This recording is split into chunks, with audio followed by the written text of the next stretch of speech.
William Guindon, s'il vous plaît.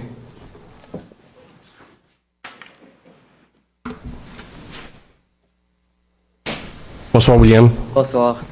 Donc, bonsoir, Madame la mairesse et aussi les conseillers.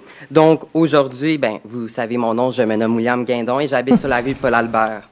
Hier, j'ai reçu une réponse positive de la CCE. Donc, c'est une organisation intergouvernementale liée à l'accord du libre-échange du Canada, États-Unis et Mexique. Cette décision remet directement en question du respect de 17 articles de loi environnementale fédérale liée à la Grande Tourbière de Blainville, auquel le gouvernement devra répondre d'ici le 16 octobre. Justement, le 14 juillet dernier, nous nous sommes réunis ensemble, on s'est assis dans cette mairie et on a discuté du plan Bouchard. Donc, il y aurait potentiellement des munitions au phosphore situées à seulement à 300 mètres à 400 mètres de la future cellule numéro 6 et des recommandations de suivi du rapport de 2014 sur le lac Fauville. Une question cruciale est restée ouverte. Ces munitions militaires sont-elles encore actives?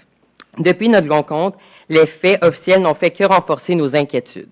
L'étude hydrogéologique finale d'Anglobe de juin 2019, page 11, confirme textuellement que le site projeté par la cellule numéro 6 a fait l'objet d'activités militaires et donc le posage de munitions à base de phosphore.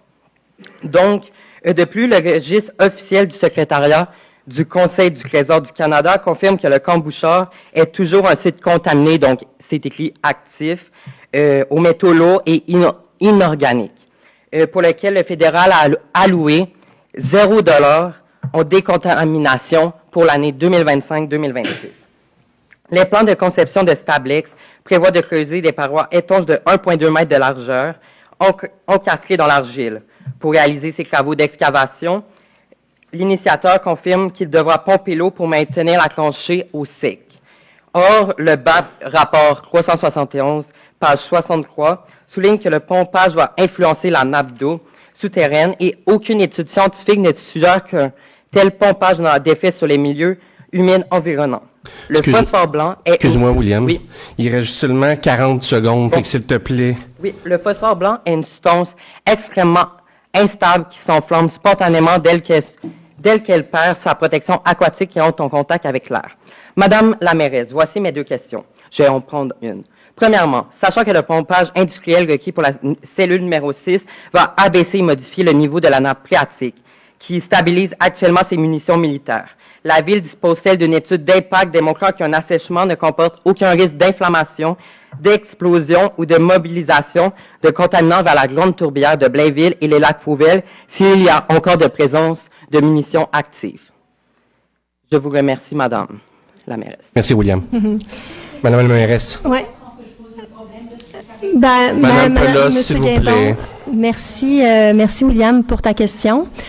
En fait, ça a été brièvement abordé quand on a fait notre rencontre ensemble.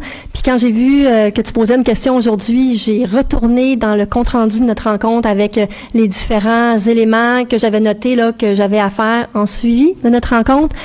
Et juste pour ton information, on s'est rencontrés mardi soir, je partais en vacances le mercredi, je suis revenue lundi, donc je suis en train de reprendre le contrôle de tous les dossiers là qu'on a à gérer.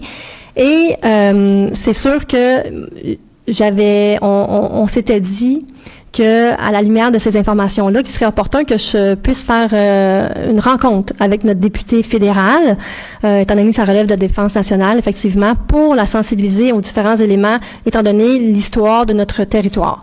Alors ça, c'est en cours. On va s'assurer de faire cette rencontre-là et de la sensibiliser sur les différents éléments dont tu fais référence. Maintenant, on a parlé aussi des différents champs de compétences, les champs de compétences de la municipalité versus le gouvernement du Québec et le fédéral. Donc, bien à ta question, est-ce qu'on a une étude? Non, nous n'avons pas une étude parce que autour de moi, je n'ai pas l'expertise pour réaliser de telles études. Toutefois, j'entends ta préoccupation et on pourra assurément, dans le cadre justement des analyses qui sont en cours pour le projet, sensibiliser les personnes à cela, notamment les gens du ministère de l'Environnement, et qu'on puisse tenter d'obtenir des réponses de leur part là, pour que ces différents aspects-là soient bien considérés dans leurs analyses. C'est bon. Merci, Mme la ministre.